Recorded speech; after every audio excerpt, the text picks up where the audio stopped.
Welcome to the Mark Lowry Show.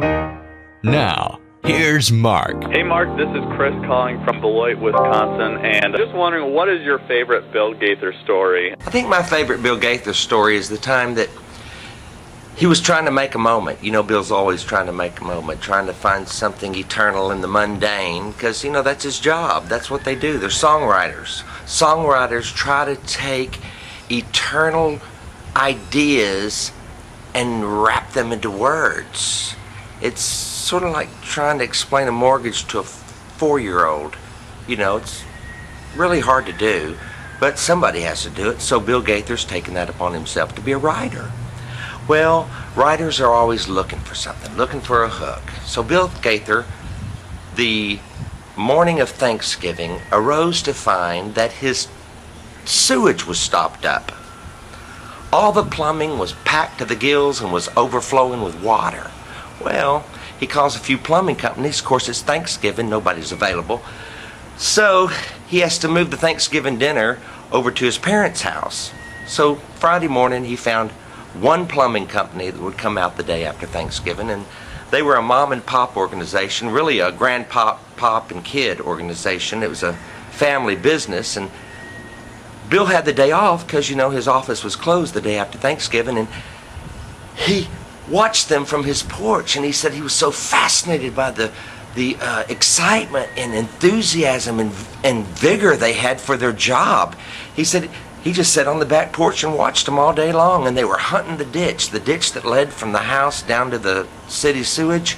They couldn't find it. 8 a.m. they were there trying to find that, all gusto, going at it, grandpa, dad, and kid. Well, come noon, they finally found the ditch. They got their biggest piece of equipment and drilled and tried and put water pressure on it from the house and could not get Bill Gaither's plumbing unstopped. So they called the city to come down with their big water from the city, and when they hooked that up to it with this roto-rooter type big machine, Bill said, it just exploded into the air. He said it was unbelievable, and the stuff from years has fallen down on those 3 people, and they were jumping like they'd struck oil because they'd done their job. And Bill thought how incredible it was that even though they were in drudge, or whatever the word is, he said that he loved watching them love their job.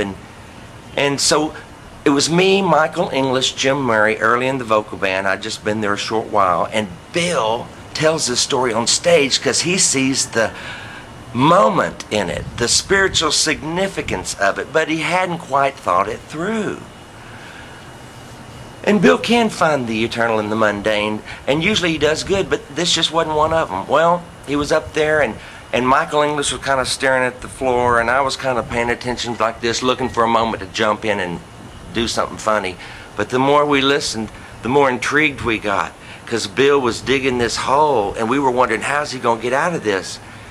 And people started snickering in the audience, and finally he realized that he, especially when we talked about it exploding, and how that he tried to make the comparison that, you know, sometimes we got so much stuff in our lives that have been there for years and years. And of course, Gloria wasn't on this trip. It was just a vocal band concert.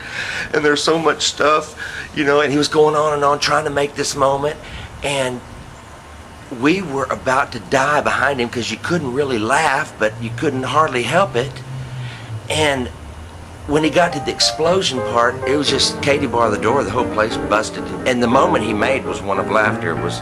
It wasn't a tearful time. In fact, at the end he said, Gloria, where are you when I need you? That's my favorite Bill Gaither story. The Mark Lowry Show is a presentation of marklowry.com.